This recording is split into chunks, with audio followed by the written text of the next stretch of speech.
Hey guys, welcome back to another episode of my Arsenal career mode. And to kick off this episode, we are going to do what you guys have been wanting for quite a while now, and that is a squad report. So let's go ahead and check out how the team is doing, how certain players are upgrading, and most importantly, what kind of form our players are in as well. So in the next game, you'll see when I set up the team that most players are actually up in their form, which is really important if we're going to get our stats up. But you can see here, players like Sanya, because they have hit 30, they're already starting to decrease, which is such a problem for me. Because I have quite a few 29/30-year-olds. Wilshere hasn't gone up at all. I just do not get it. Ramsey's going up a little bit there. If you want to pause the screen on any of these players to see how their stats are doing, look at Ozil, he's flying. Then feel free to do so, because otherwise this video will be 10 minutes long of just talking about the players. And you guys don't want that, because we've got 3 matches in this episode as well. Insigne's going up a little bit as well, which is good to see. Some people were a little bit unsure about that signing, but I don't know if you saw him against Arsenal midweek with Napoli. He is a pretty handful. He's a bit of a handful. Yeah, put it that way. He's very small, very pacey, very agile on the ball, and just difficult to tackle. So I think he's a good signing. And when he gets to around that 80 mark, just imagine how good he'll actually be. So now we're looking at some of the youngsters. We've got Gnabry there, who's doing well. We've got Martinez. Yanaris. I am planning to use these players more, especially next season when I've got the Champions League, because, if I get the Champions League, which I'm hoping I will in the top 4 at least, I'll be using my youth squad a lot more in the, Capital One Cup. And look at that bug there. Viviano is still at Palermo, apparently, in my squad report, which is a little bit weird, considering he's actually an Arsenal player now. It's a little bit of a glitch there. And no, look at Rosicky. His stats are falling. His heading accuracy has gone down by 4. That's crazy. It's only 6 months in, not even 6 months yet. And there's Wellington Silva. We're going to look at his stats properly there. This guy's out on loan at the moment. I'm so excited to get him back. Look at those stats. Damn. And he's exactly what we need, a left winger. And he's a 5-star skiller. So when we get him back next season, I will be sure to be using him in my... I don't want to call it the youth squad, because it's not really a youth squad. It's just my youngsters in my squad, So, and we've got Aneke coming back as well. He'll be a very decent striker/cam. He normally sits behind a striker, if I'm not wrong, so he should be handy there, definitely. And that is the squad report, guys. So far, so good. Every player seems to be doing pretty well. We've been okay with injuries. Walcott was out for a bit, obviously, but it wasn't too bad. Nowhere near as bad as it has been in real life for Arsenal, with players being out here and there for quite lengthy periods of time. So far, so good. And now we're going into the match against Cardiff City, which should be a routine 3 points. They've just been promoted. And even though we're going away to their ground, which they've been pretty decent at so far, they've got quite a good few points, which is impressive for a team that's just been promoted. And straight away here, Yilmaz gets through and smashes the post. You should have seen the pace there, man. As soon as you get him up to his full speed, he is impossible to tackle because of that strength and the way he runs. He's very upright, very difficult to tackle. His acceleration is pretty decent as well, but because he's 6'1" or 6'2", I think it might be, he's a little bit slower than he actually... Well, he feels slower than he actually is because of that height. But when he gets to his full speed, you saw... And Ozil gets through here, and I believe that's his 5th goal of the season. So already Ozil is chipping in. He scored his first goal for Arsenal this week against Napoli, which was good to see. And he's already doing well in my career mode, and obviously he would be. He's the best player in my squad, 89 overall. I can't believe that. We've actually got Ozil in our squad. I have to pinch myself. I cannot believe we've actually got him in the squad. But you'll see that was the 74th minute, so Cardiff did very well here. But Flamini breaks through here. He's not even that pacey, and Yilmaz with an absolutely amazing turn there on that little scissor kick he's just done. It's not even a scissor kick, it's just a nice little volley on the swerve. And Flamini, look at the pace he got there. That was a little bit strange. The defender seems to be very tired in this second half. But like I said, very nice finish from Yilmaz there into the bottom left corner. And that made it 2-0. So it was a struggle. And towards the end of this game, it just suddenly turned into a massive goal fest. You see here, they're getting to get through in a break here with Medel scoring a new goal.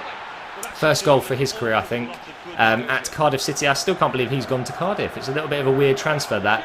And then straight away we get on the attack and we score another goal in the 90th minute. Look at that, 4 goals in the last 25 minutes of the game. And Yilmaz, he's an absolute star striker. I'm still struggling, guys. Giroud or Yilmaz, I don't know who to play. I think Yilmaz in this game is just slightly more prolific. He's more likely to score. But Giroud has the height and the heading. So it's like I've got to pick who I want based on who I'm playing, if you know what I mean. Now, because of that squad report, I thought the recording would be way too long with 3 matches, so I'm going to go ahead and sim this one against Hull City at home. It should be a very easy win. And then Ozil there gets another goal, 14 minutes in. And because it was a home match, I thought this was probably the best option. Walcott then grabs another goal there in the 66th minute, 2-0 up against Hull City at home. There's no way back, let's be honest. They're not going to be able to get back into this game with that score. And there we go, full time at 2-0. It's another 3 points. And soon I'll be able to show you the league table, where we are. But first, we've got a very difficult game against Everton. I'm playing them in their yellow kit because I kind of like that. It's like the Swedish flag colours, you know. It looks kind of cool with the two-tone. But I'm not sure about their logo. I have seen the new badge that they're using next season. I've got to say, it's a big improvement. If you want to go ahead and see that, I think the Daily Mail have a story on it right now if you want to go and check it out. They had 3 badges that the fans had to vote on, and the new one, I do actually really like it. It's nothing like the old one though. The older one that was used since 2000 was the better one, if you ask me. But Giroud there almost scored a very nice goal with a bicycle kick. But check out Walcott's pace. It's what he's good at, sprinting down that right wing. And it's a parried shot there. And Insigne is able to cross this one back in. But Akinfeev, who's signed for Everton this summer, is able to catch that one. Akinfeev at Everton. It's such a weird game sometimes, isn't it? By the way, guys, leave a comment below. Tell me which signings always happen in your career mode, because so far, Thiago Silva to Manchester United is the one I always seem to see. Thiago to Manchester United. If anyone else sees that one, then obviously there's something in the game that's causing that to happen. I don't know. But either way, that game was extremely boring. Barely any highlights there, and it finished 0-0. So we've dropped points against Everton at home, which is okay. It's okay. Everton are definitely a good squad, so I'll just take that on the chin. And now we've got a huge game against Manchester City. Now, if I win this game, I'm pretty much second and first guaranteed for the next few games, because it would give me a little bit of a boost in my points, and I would overtake Man City almost. So it's very important I get this win. Chelsea are just a little bit ahead of us at the moment, but they have a game in.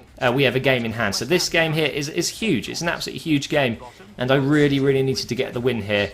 And again, it's in bloody overcast. Is it me, or is every single game in FIFA 14 overcast? I don't have a problem with it. It's just sometimes it's nice to play in the night, or sometimes it's nice to play during the day and not have overcast. I have seen a few comments below as well in the other episodes that every game seems to be in the night for them. So whether that's a little bit of a bug, I don't know. So I'm going to go ahead and switch it to clear to have a nice sunny weather football match against Manchester City at the Etihad.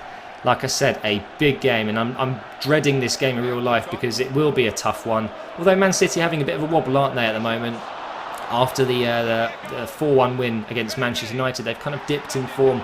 But there's Ozil scoring his 6th, so before it was actually his 4th, because he grabbed his 5th in that simmed match against Hull. And 6 goals already. He is really contributing to this team with not only assists, which obviously he's very good at, but actually scoring goals. And I'm hoping that's what we're going to get in real life of him as well. And it's a really nice composed finish. Joe Hart has another fumble there. He really should be getting those out, I think, with his palm around the post maybe.